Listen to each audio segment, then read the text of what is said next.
내가 너희에게 말하노니 누구든지 음행은 헬라어로는 포르네이아라고 합니다.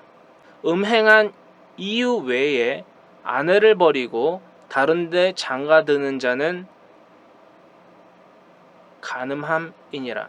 본디 이 남편의 직무라는 것은요, 그리고 여성의 직무는 남편의 직무를 돕는 겁니다. 여러분, 남편과 아내가 한 몸을 이루는 이유와 목적이 바로 이거예요. 하나님의 섭리입니다. 이것은 저의 말이 아니라 그렇습니다. 이 레인과 레인의 이 첩이었던 자신의 아내는요, 하루속히 그의 아버지의 집에서 떠나야만 됐습니다.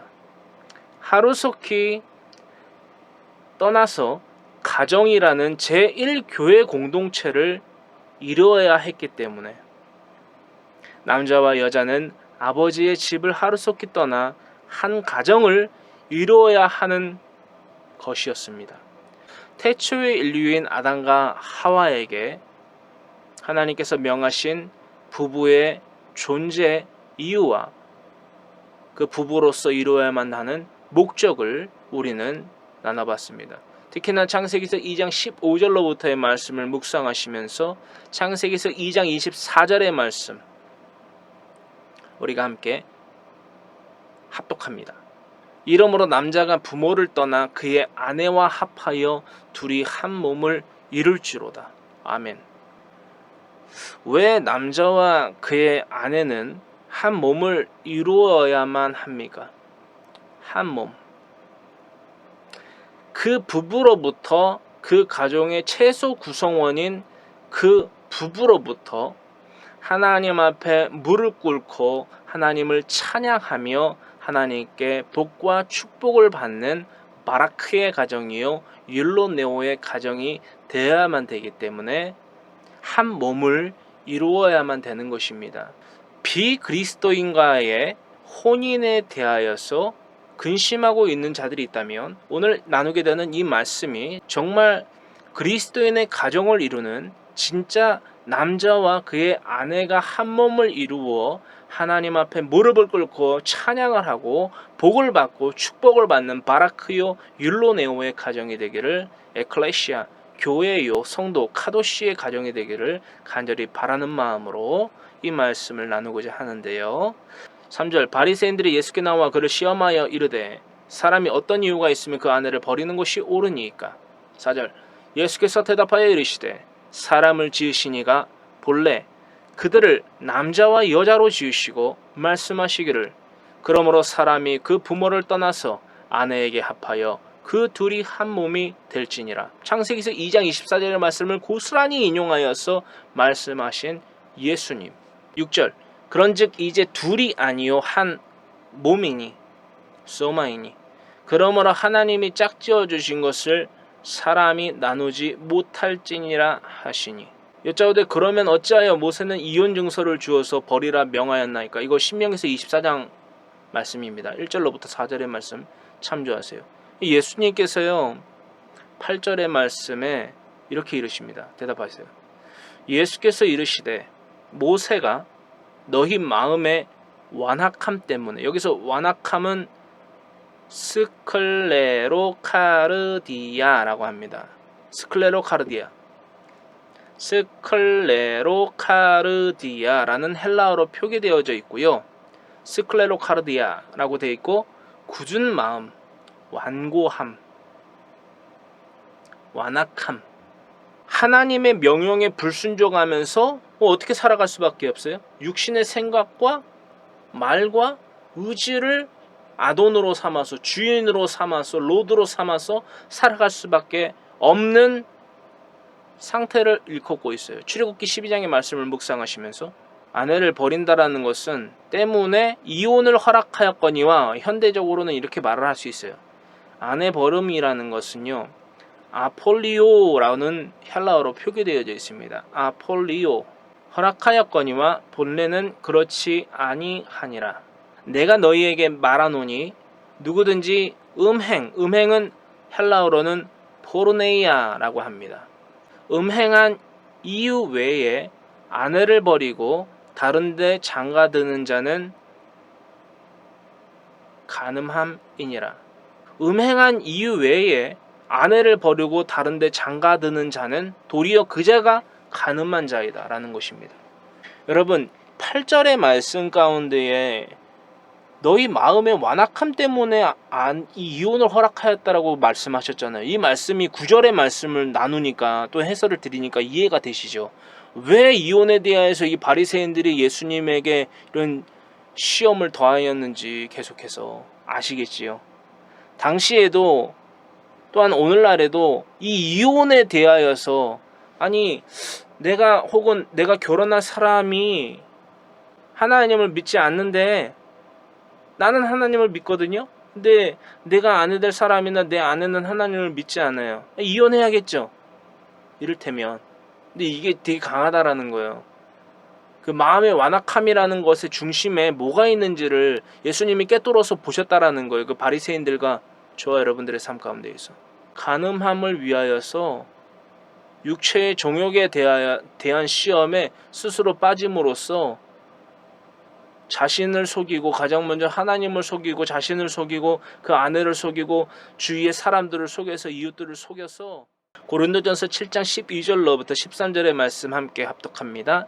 그 나머지 사람들에게 내가 말하노니 만일 어떤 형제에게 믿지 아니하는 아내가 있어 남편과 함께 살기를 시뉴도케요 좋아하거든 그를 버리지 말며 이혼하지 말라는 거예요.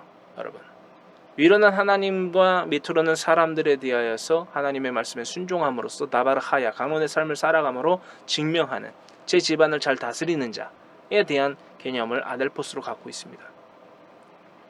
그러한 아델포스에게 믿지 아니하는 아내가 있다라는 거예요.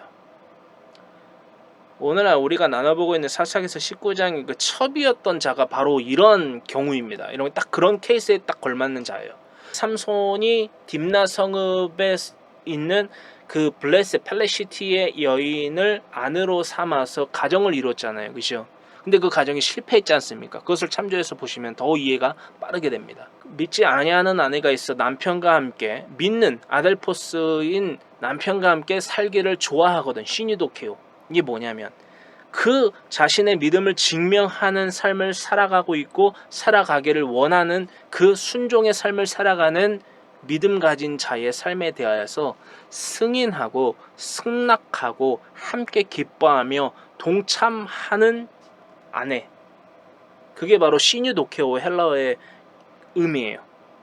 할렐루야. 시뉴도케오 하거든 기뻐하고 승인하고 승낙하고 연합하거든 그 여인을 버리지 말라는 거예요. 이혼하지 말아라. 어떤 여자에게 믿지 아니하는 남편이 있어 반대죠. 똑같죠. 대상만 달라질 뿐 속성은 같아요. 어떤 여자에게 믿지 아니하는 남편이 있어 아내와 함께 살기를 시뉴도케오 하거든 승인하고 승낙하고 함께 기뻐하고 참여하거든 그 남편을 버리지 말라. 그 잔치에 함께 참여하거든. 구원의 기회를 허락하여 주신 하나님의 큰 은혜를 전파하는 삶에 대하여서 함께 승인하고 승낙하고 나아가 자녀를 출산하게 된다면 그 자녀를 아비의 훈계 무사르와 어미의 법 하나님의 명령인 이 토라로서 하나님의 말씀으로서 태교를 하고 태어나서 3세로부터 유대인의 기준에서는 12세까지 아버지가 훈계 무사르를 더함으로써 하나님의 말씀에서 어긋나는지 어긋나지 않은지를 분별하고 경책하는 아부맴 부모의 직무를 다하는 그 삶을 영위하여야만 된다라는 것입니다. 이 말씀을 보아하건대 태초의 인류인 아담과 하와의 가정이 왜 실패한 가정이 될 수밖에 없었습니까? 왜? 창세기서 2장 15절로부터 17절의 말씀에 대한 경외, 즉 히브리어로 야레가 없기 때문에 그랬어요. 경작하며 지키며 다스리는 라카흐의 복을 저버리고 향방 없이 쓸데없는 열심만은 있고 열정은 있는데 거룩이 없으니 순종이 곧 거룩인데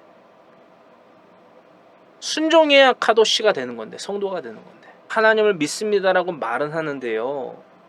정작 직무는 유기하면서 마태복음 22장 36절로부터 40절에 기록되어 있는 말씀처럼 온 마음과 온 목숨과 온 뜻을 다하여 네 하나님을 사랑하는, 또한 둘째도 이와 같으니 네 이웃을 네 몸과 같이 사랑하라 하셨느니라. 이게 뭐죠? 이 두 계명이 온 율법과 선지자의 강령이니라 라고 말씀하셨는데, 이 온 율법과 선지자의 강령이 이 두 계명이 뭐죠, 여러분? 어디에 기록되어 있죠? 신명기서 6장 5절로부터 기록되어 있고요. 레위기서 19장 18절로부터 기록이 되어 있습니다. 하나님을 사랑하고 믿는다면, 내 이웃을 내 몸과 같이 사랑한다면, 내 가족과 친지와 이웃 다 포함하는 거예요. 방법이 뭐죠? 하나님의 말씀을요, 내 자녀에게 가르쳐 지키며 행하는 믿음의 유산을 더하여 주는 삶을 살아갈 때에 그리스도인, 성도, 나는 하나님을 믿는 자라는 개념이 성립이 되는 거예요.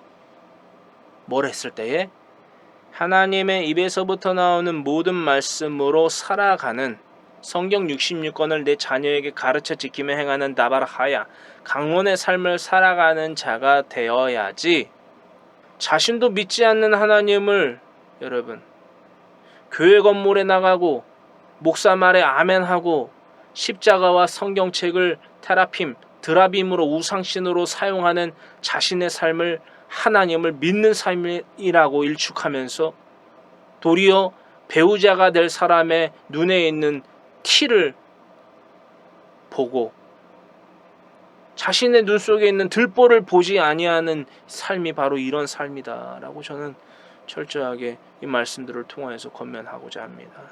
자기 자신부터 하나님 앞에 그 모든 생각과 말과 의지를 번제로 올라로 드리는 출애굽기 12장의 말씀을 묵상하시고요. 어린 양의 머리와 내장과 다리가 뭘 의미합니까? 나의 생각과 나의 말과 나의 행함, 나의 의지를 의미합니다. 이것을 모두 하나님 앞에 내려놓고 오로지 나는 하나님의 말씀에 순종하여서 세상과의 단절, 죄와의 단절, 내 생각과 내 말과 내 의지, 즉 인간의 악한 속성으로 살아가지 아니하는 삶이 바로 그리스도인의 삶이다라는 거예요. 하나님의 말씀에 전적으로 의지하고 신뢰하고 순종하여서 살아가는 것이 바로 하나님을 믿는 아델포스 형제의 삶이다라는 것입니다. 이 삶을 살아가지 않고 여러분 탐욕의 삶을 살아가고 우상 숭배의 삶을 살아가면서 내가 단지 교회 건물에 나가고 목사 말에 아멘하고 헌금 내고 뭐 설거지 봉사하고 헌신하고 뭐 예수님 믿으세요 예수님 믿으세요라고 하면서 전도지 나눈다고 해갖고 그게 믿는 자가 아니다라는 것입니다. 여러분 성경 66권 읽지도 않고 읽지도 않는 그 말씀 내 자녀에게 역사와 문화와 지리와 언어와 인물을 통해서 또한 내 성도라는 자들에게 가르쳐 지키며 행하지도 않으면서 내가 목사라고 목에다가 힘주고 내가 그리스도인이라고 나는 하나님을 믿는데 내 남편이 될 사람은 내 아내가 될 사람은 하나님을 믿는 사람이 아니네요 라고 하면 진짜 이만큼 우매한 자도 없습니다. 여러분. 이만큼 진짜 우매한 자가 없는 거예요. 근데 이게 참 많은 다수의 사람들이 갖고 살아가는 착각과 망상인 거 아십니까 여러분? 근데 그 안에는 뿌리 깊은 탐욕이 여러분 진짜 한센병과 같은 전염병과 같은 그 속성을 가진 채로 우리 안에 내재되어 있다라는 거야.